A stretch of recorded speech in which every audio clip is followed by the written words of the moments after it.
जय मल्हार आई राजा उदवद येडेश्वरीचं गोदवद सर्व देवाची कथा या चॅनलमध्ये आपण आज पहिलाच व्हिडिओ सोडत आहोत।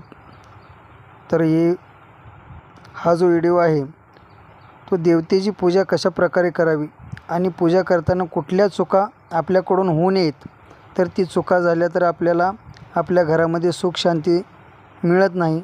सुख शांती मिळासाठी कुठल्या चुका करू नये आणि कशा प्रकारे पूजा करावी याबाबत आपल्याला या व्हिडिओमध्ये माहिती ऐकायला मिळेल।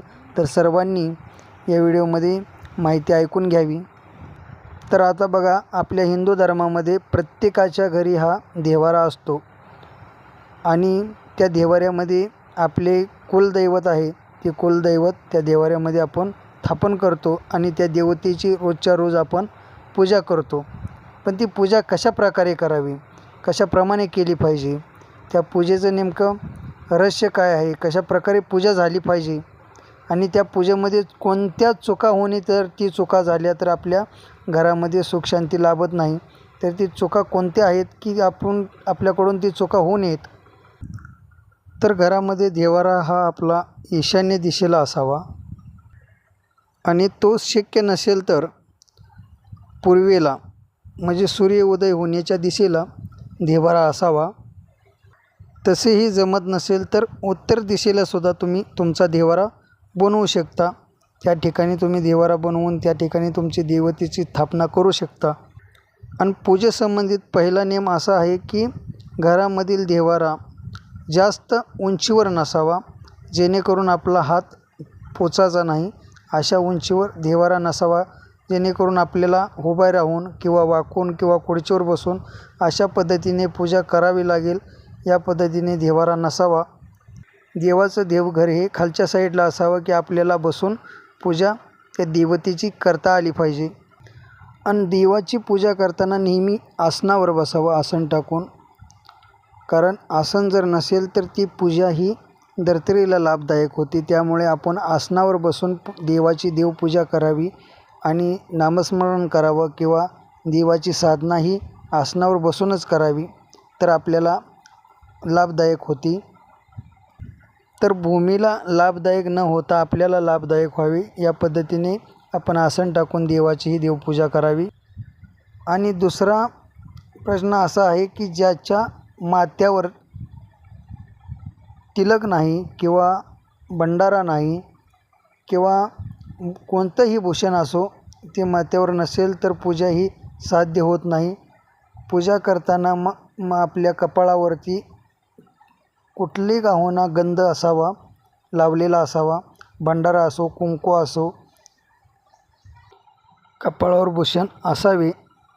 आणि तसेच जे कुंकुम किंवा कुंकू भंडारा तुम्ही तुमच्या कपाळावरती लावता, ते भंडारा कुंकू तुम्ही देवाला वापरू नये व देवाला दुसरं पंचपाळ्यामध्ये ते असावं आणि त्या पंचपाळ्यामधलं तुम्ही वापरू नये किंवा तुमच्या कपाळाला लावून तुम्ही कपाळाला जे लावता ते देवाला लावू नका।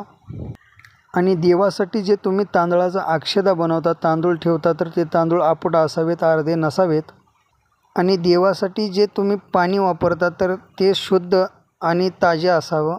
जर आपल्याकडे पाणी रोज येत नसेल तर तुम्ही जे देवासाठी पाणी ठेवता भरून, तर त्यामध्ये तुळशीचं पानं टाकावेत आणि तेच तुम्ही ती देवाला वापरू शकता किंवा बेलपत्र टाकलं तरी चालेल। आणि तुम्ही जे पाणी तांब्यामध्ये, कोणत्याही धातूच्या तांब्यामध्ये असलं तरी चालेल, परंतु काचेच्या भांड्यामध्ये पाणी नसावं।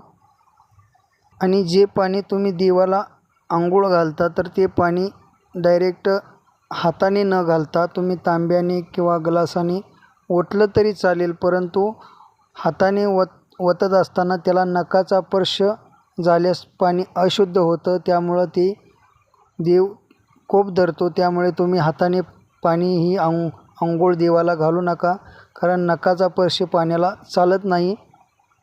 आणि तुम्ही देवाऱ्यामध्ये दिवा जो लावता, वात लावता, दिवा लावता, तर ते दिवा रोजच्या रोज स्वच्छ धुवावा आणि रोजच्या रोज त्यामधील वात बदलावीत। आणि जे दिवा तुम्ही लावून देवाऱ्यामध्ये ठेवता तर खाली न ठेवता आसनावर ठेवावा किंवा धान्यावर ठेवावा, तांदळावर किंवा कुठलंही धान्य असू द्या, त्या धान्यावर दिवा प्रज्वलित करावा किंवा ते दिवा त्याच्यावर ठेवावा, तरी खाली न ठेवता अशाप्रमाणे दिवा ठेवा. आणि दुसरी गोष्ट की दिव्याने दिवा लावू नका, कारण दिव्याने दिवा लावू नका. आणि जर तुमचा तुपाचा दिवा लावत असाल तर देवाच्या उजव्या साईडला लावा, आणि तेलाचा लावत असाल तर देवाच्या डाव्या साईडला लावा. परंतु दिव्याने दिव्याला लावू नका. तुम्ही सेपरेट दिवा लावू शकता, परंतु दिव्याने दिवाला लावू नका. दिव्याने दिवा लावल्यामुळे घरामध्ये अडचणीही वाढतात. आणि दुसरी गोष्ट अशी आहे की देवाऱ्यामध्ये एकाच देवाच्या 3 मूर्त्या नसाव्या किंवा 3 फोटो नसावेत. किंवा देवाच्या मूर्त्या ज्या आहेत की जास्त उंची नसाव्या, मोठ्या नसाव्यात, लहानच असाव्या. जास्त मोठ्याही मूर्त्या नसाव्या देवाऱ्यामध्ये. आणि देवाऱ्यामध्ये तुटलेले किंवा फुटलेले एका साईडनं कुठं तुटलेलं असतं फोटो किंवा मूर्ती, तर अशा प्रकारच्या मूर्त्या किंवा फोटो देवाऱ्यामध्ये नसावेत. व बिना मंत्राची पूजा ही निष्फळ मानली जाते. तर मंत्र हा देवाचा जपत राहावा. मग तुमची कुठलीही देवता राहू द्या, त्या देवतेचा मंत्र पूजा करताना जपावा. ते आपल्याला लाभदायक होते आणि आपल्या घरामध्ये सुख शांती समृद्धी घरामध्ये राहते. तर देवाचा मंत्र हा जपावा. कुठलंही तुमचं कुलदैवत असू द्या, त्या दैवतेची मंत्र जपावेत. जरी तुम्हाला माहीत नसेल तर मला कमेंटद्वारे कळवू शकता किंवा विचारू शकता. मी तुम्हाला तुमच्या देवतेचे मंत्र, पूजेचे मंत्र सांगेन. त्याप्रमाणे तुम्ही ते मंत्र जपत साधना देवाची करावी. आणि देवाची पूजा करतानाही मौन पाळलं पाहिजे, कारण तुम्ही पूजा करताना मन तुमचं विचलित होतं, त्यामुळे देवाची पूजा असफल होते. त्यामुळे मौन हे पाळलं पाहिजे. चला तर आपण भेटूया पुढच्या व्हिडिओमध्ये. तर हा आपला आजचा व्हिडिओ चॅनलचा पहिला होता. उद्याचा रविवार, आपण उद्या व्हिडिओ सोडणार आहोत. तर पुढच्या व्हिडिओमध्ये आपण भेटूया. तर तुम्हाला हा व्हिडिओ कसा वाटला आणि यामध्ये काय चुका आहेत किंवा तुमचे काय प्रश्न आहेत मला कमेंटद्वारे कळवा. तुमच्या नक्की प्रश्नाचे उत्तर तुमच्यापर्यंत पोचवेन. मला कमेंटद्वारे कळवत जा.